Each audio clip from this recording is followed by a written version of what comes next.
guys, Assalamualaikum warahmatullahi wabarakatuh.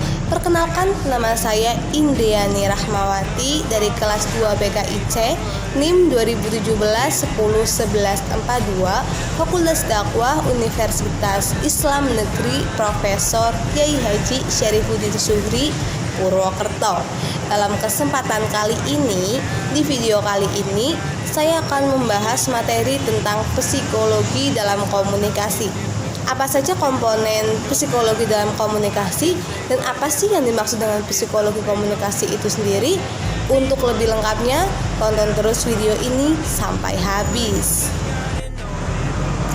Baik, untuk yang pertama kali kita bahas yaitu mengenai pengertian. Pengertian dari kata psikologi berasal dari dua kata Latin, yaitu psiko yang artinya jiwa atau soul dan logos yang artinya kata atau wacana atau word of discourse. Dalam definisi awal dikatakan bahwa psikologi adalah wacana mengenai jiwa atau belakangan menjadi wacana mengenai pikiran atau mind.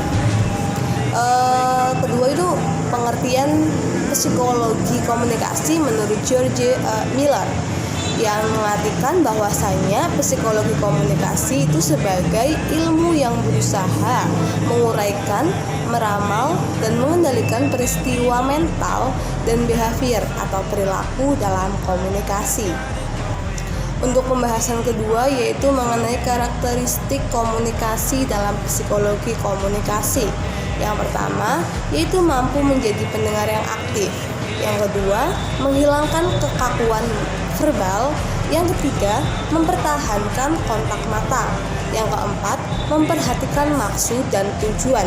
Yang kelima, berbicara dengan jelas. Yang keenam, penyampaian pesan yang konkret atau jelas. Yang ketujuh, menyampaikan pesan dengan jelas. Yang kedelapan, mengenali audiens. Yang kesembilan, yaitu mampu menyederhanakan materi. Yang kesepuluh, mengetahui kapan harus berbicara atau memberikan jawaban. Yang ke-11, fokus pada interaksi. Yang ke-12 yaitu mengajukan pertanyaan kepada komunikasi atau komunikan.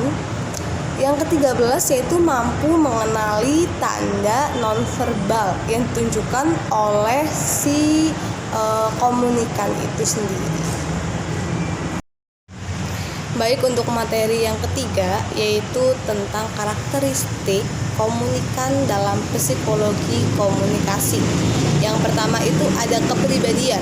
Dalam teori psikoanalisa oleh Freud, manusia memiliki struktur kepribadian yang tidak bisa dipisahkan satu sama lainnya.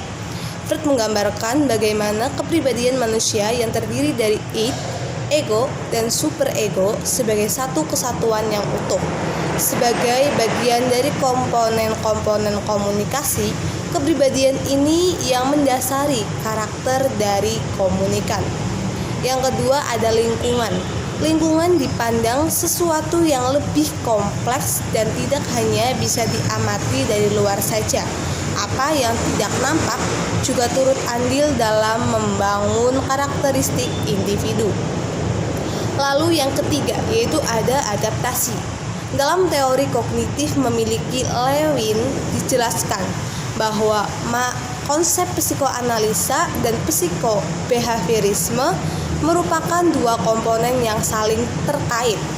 Ini juga termasuk menjelaskan bagaimana komunikan memilih karakteristik dalam berkomunikasi karena dua faktor tersebut, yaitu lingkungan dan kepribadian.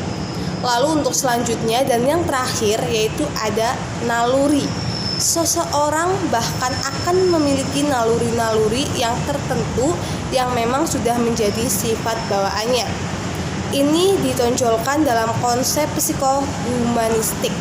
Dalam konsep ini, ketiga unsur baik kepribadian, lingkungan, dan adaptasi pada dasarnya bermula dari naluri itu sendiri.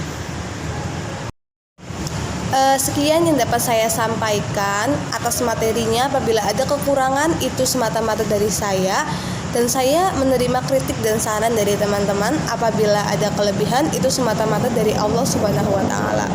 Semoga dari video ini kita dapat mengambil manfaat serta barokahnya. Terima kasih. Wassalamualaikum warahmatullahi wabarakatuh.